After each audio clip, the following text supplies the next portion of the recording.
Headphone. নমস্কার বন্ধুরা, আমি কিছু কিছু কথা তোমাদের সাথে শেয়ার করলাম, তো তোমরা ভেবো না কিন্তু আমি জ্ঞান দিতে চলে এসেছি, না, একদমই না, জ্ঞান দিতে না।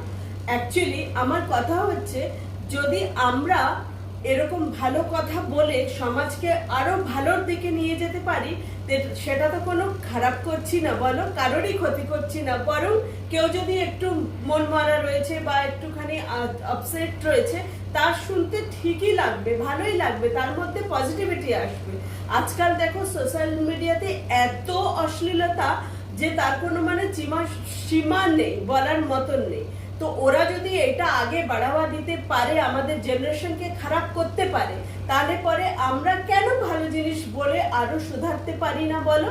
ওদের করতে দাও ওই সমস্ত, আমরাও ভালো জিনিসটাকে এসে একদম সামনে দাঁড়াবো, আর তার সাথ দেওয়া একদম উচিত, তাই না?